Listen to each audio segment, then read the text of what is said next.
সেন্সাসে নিযুক্ত শিক্ষকদের on duty সংক্রান্ত মামলার আজকের গুরুত্বপূর্ণ আপডেট এই ভিডিওর মাধ্যমে আপনারা পাবেন।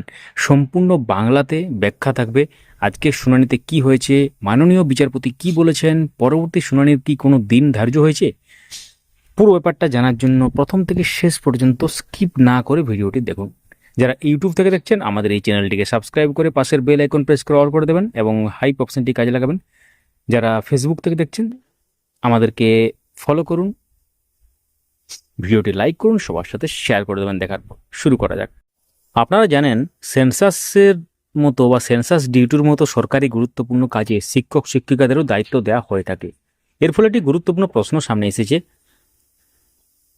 যে শিক্ষক বা শিক্ষিকা সেন্সাস ডিউটিতে যুক্ত থাকছেন সেই সময় তাদের বিদ্যালয়ের ক্ষেত্রে তাদের অবস্থান কি হবে, অর্থাৎ তারা কি অন ডিউটি হিসেবে বিবেচিত হবেন, তাদের অনুপস্থিতিতে বিদ্যালয়ের পঠন পাঠন কীভাবে চলবে এবং সেন্সাস ডিউটি ও বিদ্যালয়ের স্বাভাবিক শিক্ষাদানের মধ্যে সমন্বয় কীভাবে করা হবে, এই বিষয়গুলিকে কেন্দ্র করে আদালতের দ্বারস্থ হয়েছেন মামলাকারীরা। আজকের শুনানির গুরুত্বপূর্ণ বিষয় কি তাহলে? আজ 11ই আগস্ট 2026 মহামান্য কলকাতা হাইকোর্টে এই বিষয়টি শুনানিতে আসে। এবার এখানে হিয়ারিং অনেকেই দেখেছেন, অনারেবল জাস্টিস কৃষ্ণা রায়ের বেঞ্চে এই মামলাটি শুনানি হয়েছে। বিষয়টি এখন আদালতের বিচারাধীন। এখানে একটি বিষয় বিশেষভাবে মনে রাখা দরকার, আজকে যে ব্যাপারটা আপনারা জানতে চলেছেন সেটা কোনো চূড়ান্ত রায় নয়। আজকে শুনানিতে কি হয়েছে তার একটা সারসংক্ষেপ আপনারা জানতে চলেছেন। মামলাকারীদের আবেদনে কি বিষয় সামনে আসে? মামলাকারীদের পক্ষ থেকে মূলত সেন্সাস ডিউটিতে নিযুক্ত শিক্ষকদের অন ডিউটি স্ট্যাটাস দেওয়ার বিষয়টি গুরুত্ব সহকারে আদালতের সামনে তুলে ধরা হয়। কারণ একজন শিক্ষক যখন সরকারের নির্দেশে সেন্সাসের মতো একটি সরকারি দায়িত্ব পালন করছেন, তখন সেই সময় তার কর্মস্থলে অনুপস্থিত থাকার বিষয়টি সাধারণ ছুটি বা ব্যক্তিগত ছুটির অনুপস্থিতির সঙ্গে এক করে দেখার প্রশ্ন উঠছে। এই বিষয়ে মামলাকারীদের আবেদনে আদালতের দৃষ্টি আকর্ষণ করা হয়। মাননীয় বিচারপতি গুরুত্বপূর্ণ মতামত এখানে তাহলে কি এসেছে? এখানেই আজকের শুনানির অত্যন্ত গুরুত্বপূর্ণ বা অন্যতম গুরুত্বপূর্ণ অংশ সেটা হচ্ছে মামলাকারীদের আবেদনে সাড়া দিয়ে মাননীয় বিচারপতি সেন্সাস ডিউটিতে নিযুক্ত শিক্ষকদের অন ডিউটি হিসাবে বিবেচনা করার পক্ষে গুরুত্বপূর্ণ মতামত দিয়েছেন বলে জানা যাচ্ছে। অর্থাৎ শিক্ষকরা যেহেতু একটি সরকারি দায়িত্ব পালনের সঙ্গে বিদ্যালয়ের বাইরে থাকছেন, সেই বিষয়টিকে আদালত গুরুত্ব সহকারে দেখেছেন। তবে এখানে একটি বিষয় পরিষ্কার করে বলা অত্যন্ত জরুরি, মাননীয় বিচারপতির পর্যবেক্ষণ মতামতকে এখনই চূড়ান্ত আদালতের রায় হিসাবে ধরা উচিত হবে না। চূড়ান্ত সিদ্ধান্ত এবং তার বাস্তব প্রয়োগের জন্য আদালতের পরবর্তী নির্দেশের দিকে তাকিয়ে থাকতে হবে। তাহলে এবার সবথেকে আরও একটি বড় প্রশ্ন, কি বিদ্যালয়ের পঠন পাঠন নিয়ে কি বলা হয়েছে? এবার আসি দ্বিতীয় অত্যন্ত গুরুত্বপূর্ণ বিষয়, শিক্ষকদের সেন্সাস ডিউটিতে পাঠানো হলে স্বাভাবিকভাবেই প্রশ্ন উঠবে, তাহলে বিদ্যালয়ের পড়াশোনা চলবে কি করে? কারণ একজন শিক্ষক সেন্সাস ডিউটিতে থাকলে তার বিদ্যালয়ে তার অনুপস্থিতি তৈরি হবে। এই বিষয়টিও আদালতের নজরে এসেছে এবং বিদ্যালয়ের পঠন পাঠন যাতে ক্ষতিগ্রস্ত না হয় সেই জন্য বিকল্প পদ্ধতিতে শিক্ষা কার্যক্রম চালিয়ে যাওয়ার বিষয়কে বিষয়ে রাজ্যকে সাজেশন দেওয়া হয়েছে। অর্থাৎ একদিকে সেন্সাসের মতো গুরুত্বপূর্ণ সরকারি কাজ, অন্যদিকে বিদ্যালয়ের ছাত্রছাত্রীর পড়াশোনা, দুই দিকের মধ্যে কীভাবে ভারসাম্য রাখা যায় সেটি এখন মূল বিষয়। রাজ্যের আইনজীবীর অবস্থান কী তাহলে?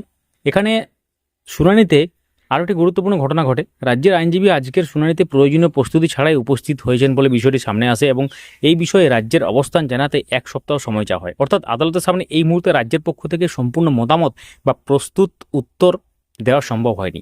রাজ্যের পক্ষ থেকে সময় চাওয়ার বিষয়টি আদালতের সামনে আসে। মাননীয় বিচারপতি কি করতে চেয়েছিলেন? আরও একটি গুরুত্বপূর্ণ বিষয়, মাননীয় বিচারপতি মামলাটি জরুরি ভিত্তিতে আগামী পরশু শুনানির জন্য রাখতে চেয়েছিলেন বলে জানা যাচ্ছে। অর্থাৎ বিষয়টির গুরুত্ব বিবেচনা করে দ্রুত শুনানি করার উদ্যোগ নেওয়া হয়েছিল, কিন্তু রাজ্যের আইনজীবীর পক্ষ থেকে প্রবল আপত্তি জানানো হয়। এরপর আদালত পরিস্থিতি বিবেচনা করে মামলাটি আগামী শুক্রবার অর্থাৎ আগামী 14ই আগস্ট প্রথম সারিতে রাখার সিদ্ধান্ত নেন। আগামী শুক্রবার কেন এত গুরুত্বপূর্ণ? আগামী শুক্রবার শুনানি অত্যন্ত গুরুত্বপূর্ণ, কারণ রাজ্যকে ওই দিন নিজেদের মতামত জানানোর চূড়ান্ত সময় দেওয়া হয়েছে বলে জানা যাচ্ছে। অর্থাৎ শুক্রবার রাজ্যের পক্ষ থেকে স্পষ্টভাবে জানাতে হবে সেন্সাস ডিউটিতে নিযুক্ত শিক্ষকদের অন ডিউটি হিসেবে কীভাবে বিবেচনা করা হবে, বিদ্যালয়ের পঠন পাঠন কীভাবে চালু রাখা হবে, শিক্ষকরা সেন্সাসের ডিউটিতে থাকাকালীন বিদ্যালয়ের একাডেমিক অ্যাক্টিভিটি কীভাবে পরিচালিত হবে এবং আদালতের সাজেশন অনুযায়ী বিকল্প ব্যবস্থা গ্রহণের ক্ষেত্রে রাজ্যের অবস্থান কী, এই বিষয়গুলির উপরেই বা এই বিষয়ে যে উত্তরগুলো আসবে সেটা খুবই গুরুত্বপূর্ণ। এখন পুরো বিষয়টি তাহলে সহজভাবে বললে কি দাঁড়ায়? 1 নম্বর, শিক্ষকরা সেন্সাস ডিউটিতে নিযুক্ত হচ্ছেন। 2 নম্বর, এই ডিউটিকে কেন্দ্র করে শিক্ষকদের অন ডিউটি স্ট্যাটাস নিয়ে প্রশ্ন উঠছে। 3 নম্বর, মামলাকারীরা এই বিষয়ে আদালতের হস্তক্ষেপ চেয়েছেন। 4 নম্বর, আজকের শুনানিতে মাননীয় বিচারপতি শিক্ষকদের অন ডিউটির বিষয়টি গুরুত্ব দিয়ে দেখেছেন এবং এ বিষয়ে গুরুত্বপূর্ণ মতামত দিয়েছেন বলে জানা যাচ্ছে। 5 নম্বর, একই সঙ্গে বিদ্যালয়ের পঠন পাঠন যাতে ব্যাহত না হয় তার জন্য বিকল্প ব্যবস্থা নিয়ে রাজ্যকে সাজেশন দেওয়া হয়েছে।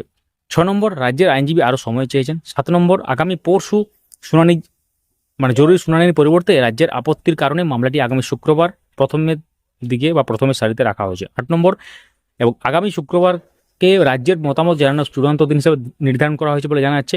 তাহলে শিক্ষকদের জন্য এর গুরুত্ব কোথায়? এই বিষয়টি শুধুমাত্র একটি মামলা শুনানি হিসেবে দেখলে হবে না, কারণ সেন্সাস ডিউটিতে শিক্ষকরা যদি সরকারি নির্দেশে যুক্ত হন তাহলে তাদের সার্ভিস স্ট্যাটাস, ডিউটি স্ট্যাটাস এবং বিদ্যালয়ের একাডেমিক ফাংশনিং তিনটি বিষয় এর সঙ্গে জড়িত। বিশেষ করে শিক্ষক শিক্ষিকাদের জন্য বড় প্রশ্ন হচ্ছে সরকারি দায়িত্ব পালন করতে গিয়ে বিদ্যালয়ে অনুপস্থিত থাকলে সেই অনুপস্থিতিকে কীভাবে গণ্য করা হবে, এবং একই সঙ্গে ছাত্রছাত্রীদের পড়াশোনার যাতে ক্ষতি না হয় তার জন্য প্রশাসন কী ব্যবস্থা নেবে। এই দুই বিষয়ের মধ্যে ভারসাম্য তৈরি করা এখন মূল চ্যালেঞ্জ। একটি গুরুত্বপূর্ণ সতর্কতা, আজকের শুনানিতে মাননীয় বিচারপতি পর্যবেক্ষণের মতামত অত্যন্ত গুরুত্বপূর্ণ হলেও আমরা আগেই বললাম এটি চূড়ান্ত রায় বা ফাইনাল অর্ডার হিসেবে ধরা উচিত হবে না। আগামী শুক্রবার দিন কি হয় সেটা এখন দেখার বিষয়। তো অবশ্যই ভিডিওটি চারিদিকে ছড়িয়ে দিন, ভিডিওটি লাইক করুন, সবার সাথে শেয়ার করুন, আপনাদের মূল্যবান মতামত কমেন্টে জানাতে ভুলবেন না। Thank you.